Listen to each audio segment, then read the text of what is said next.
ada dua konsep ekonomi yang belakangan ini berkembang pesat, yang tentunya dipengaruhi juga dari pandemi. Tapi sebenarnya konsep ini udah ada jauh sebelum pandemi. Dua konsep itu adalah gig economy dan juga creator economy. Apa itu gig economy?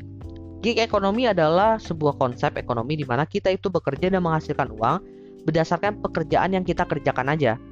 Dan bisa dibilang ikatan kita sebagai pekerja dengan perusahaan atau lembaga yang meng-hire kita itu seminimal mungkin.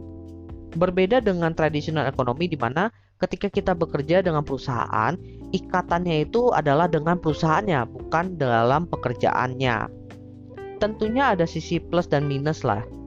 Dimana kalau gig ekonomi itu menjanjikan fleksibilitas, sedangkan tradisional ekonomi itu atau kita bekerja secara terikat dengan perusahaan, biasanya perusahaan itu menjamin beberapa fasilitas kepada karyawannya. Tapi kenapa gig ekonomi itu bisa berkembang pesat? Karena belakangan, terlebih karena dihantam pandemi, banyak perusahaan yang secara finansial itu tidak memiliki kemampuan untuk meng-hire employee full-time.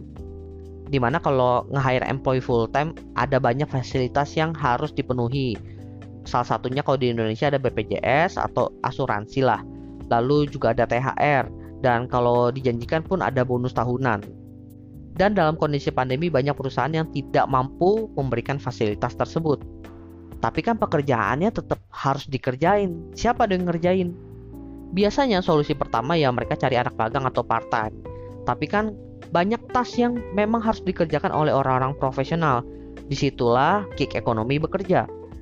Mereka mencari orang-orang yang memiliki experience atau kemampuan untuk mengerjakan pekerjaan tersebut secara profesional.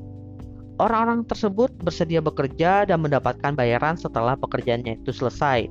Dan mereka hanya mendapatkan bayaran untuk pekerjaan itu saja, tanpa ada embel-embel lainnya. Orang-orang di sini biasanya kita sebut sebagai freelance. Lalu konsep yang kedua, creator economy. Creator economy itu bisa dibilang mirip dengan gig economy atau bisa dibilang juga percabangannya lah.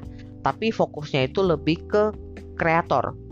Orang-orang yang bisa bikin konten itu kita sebut sebagai kreator. Nah, konten itu apa aja?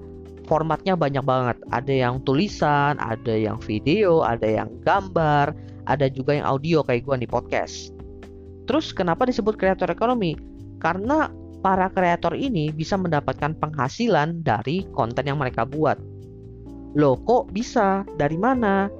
Sumbernya itu bisa banyak banget, tapi yang cara lama ada namanya sponsorship, lalu ada juga endorsement. Tapi kenapa berkembang secara pesat? Karena belakangan ini mulai banyak platform-platform yang memberikan kesempatan kepada kreator untuk mendapatkan uang dari konten mereka. Jadi beda ini antara sponsorship sama endorsement tadi dengan platform yang memang memberikan kesempatan bagi kreator bisa mendapatkan uang. Platform-platform tersebut itu yang pertama kayak Patreon, di mana kita itu naruh konten di sana, nanti supporter kita yang memberikan dukungan kepada kita. Lalu mulai berkembang lagi kayak YouTube sekarang, mereka itu membuat sebuah sistem membership di mana kita bisa join member di sana untuk menikmati konten eksklusif. Dan yang paling baru sekarang ada NFT. Nah, itu salah satu jenis platform atau juga teknologi yang mendukung perkembangan kreator ekonomi. Lalu penyebab perkembangan yang pesat juga karena perkembangan teknologi yang bisa dibilang sangat cepat sehingga semua orang awam pun bisa membuat konten dengan mudah. Orang awam bisa menjadi penulis dengan upload tulisan mereka ke blog. Orang awam bisa dengan smartphone mereka ngerekam diri sendiri lalu upload ke YouTube setiap hari lalu jadi YouTuber. Intinya semudah itu. Lalu konten apa aja yang mereka buat? Yaitu apa aja. Kita bisa bikin konten apa aja. Fleksibel dan juga bebas. Dan juga karena kreator ekonomi memiliki unsur dari gig ekonomi, sehingga orang-orang full time yang masih bekerja dengan perusahaan, dengan ikatan perusahaan pun bisa menjadi kreator.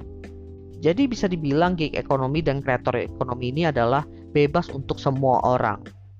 Oke, gue rasa itu aja sih yang pengen gue bahas kali ini.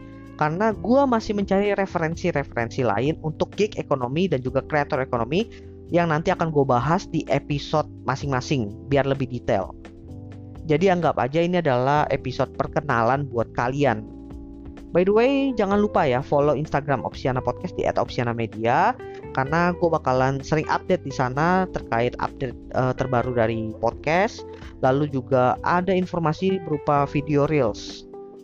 Dan gue juga buka grup Telegram yang nanti bakal gue taruh linknya di bio Instagram gue. Jadi dipantengin aja. Nanti di grup Telegram itu bakalan ada apa aja? Bakalan ada informasi terkait update juga. Lalu ada informasi event dan juga banyak lah intinya. Oleh karena itu jangan lupa pantengin ya. Oke, itu aja. Thank you buat teman-teman yang sudah mendengarkan. See you next time di Daily Opsia lainnya.